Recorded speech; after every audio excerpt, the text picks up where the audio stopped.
Polk Sports Wire Hoop Highlights.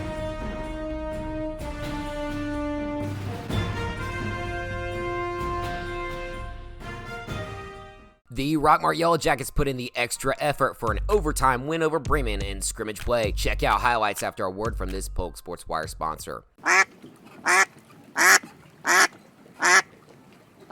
Quack, quack! It's time to get your duck tickets ahead of the forthcoming Silver Comet Festival being held on Saturday, November 27th in downtown Rockmart. Harley Creek will provide the race course for thousands of ducks to race down the waterway during the afternoon event. The first and second place ducks and the last duck in all win cash prizes. Get your tickets now to claim a duck by finding a Rotarian or emailing me at kevin@polk.today, no.com, to get a raffle ticket for $5 or 5 for $20 now. Tickets will be on sale Saturday morning before the race. There's a limited supply, so don't delay. By the way, those who want to actually run and win a race can still sign up for the Silver Comet Fest 5K happening next Saturday morning as well. Money raised from the Rotary Duck Race, the 5K, and from vendors that will be at the festival go towards helping youth locally here in Polk County with scholarships for graduating seniors in 2022. Don't delay, get your tickets now.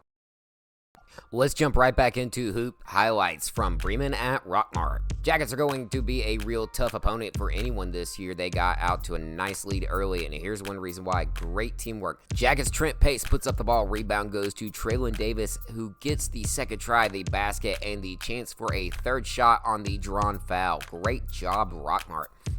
Another first quarter example, check out this play as Pace inbounds the ball, gets it back on the pass, and starts to move into the paint, but dumps it off to Davis for a try at a field goal, but it bounces off the rim, and Damian Horton is waiting for the follow-up on the rebound. Another 2 points for the Jackets. Nice quick basket weaving through the defense in the first quarter for Traylon Davis as well for the layup.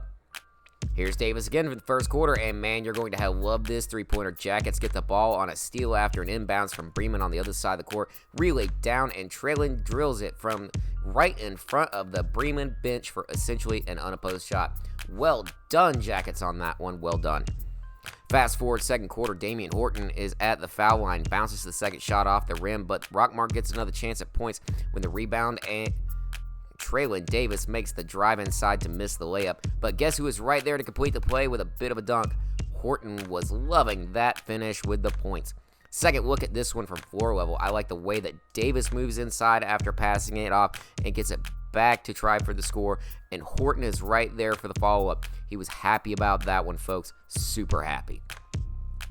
Back to the tag team duo of the night. Jackets ball second half. Davis tries for three-point jumper on the far side of the court, but it falls just a bit off balance, but Horton is right there to complete the score and still walk away with 2 points. This third quarter play almost looked like it could have been a steal, but honestly, I think Damian Horton's size just made up for it. He gets the pass, almost loses it, and still dribbles in for the layup as if nothing ever happened.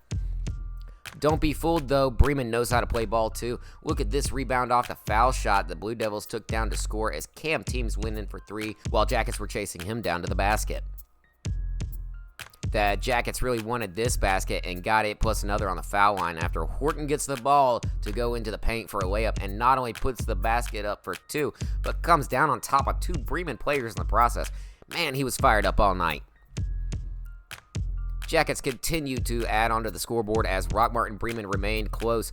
Bremen ball, missed field goal try, and Jackets streamed down the court with the rebound and set up this jumper by Horton for another 2 points. Let's get into the final minutes of play. Jackets ball, and look at Damian Horton go.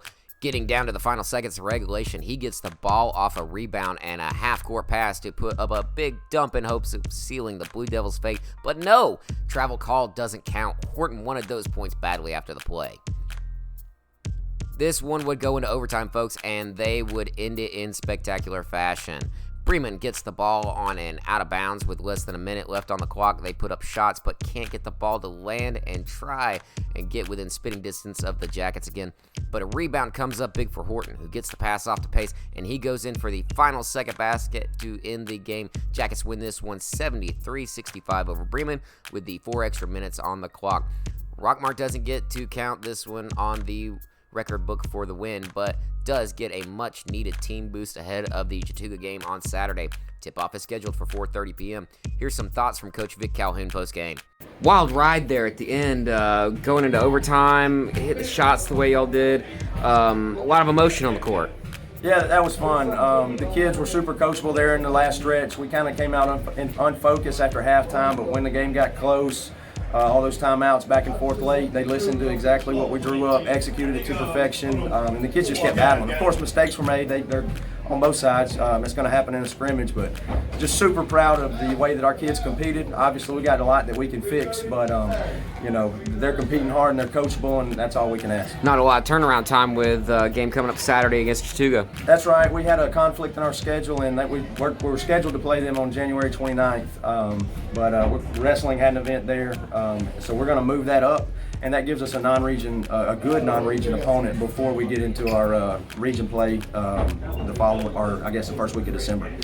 Number 3 and number 2 tonight, really big on the boards. Talk to me a little bit about them. Oh my goodness, Damien, he has grown so much, just in the confidence in himself, and that confidence comes from the work that he's put in the last 6 months. I just can't speak enough about the growth that he's made. He's maturing in front of everybody's eyes. I mean, he easily had double-double. Without looking at the book, I'm assuming he had 20 rebounds and 20 points, and he missed probably 6 or 8 free throws. And once he gets his foul shots down, I mean, he'll be unstoppable. What other number did Number 3. you mention? Oh, Traylon Davis. Oh my gosh, that 3 he hit to give us the lead. Yeah, exactly. We gave up a layup after that, which I mean I was ticked off about, but everybody kind of rallied together there in overtime and made it happen. He was not scared to take the big shot. He wanted to take the big shot, and I'm super proud of the way he competed. He's got a long ways to go on the defensive end, but offensively, I mean, he's got a great stroke, and you saw it there when it was critical.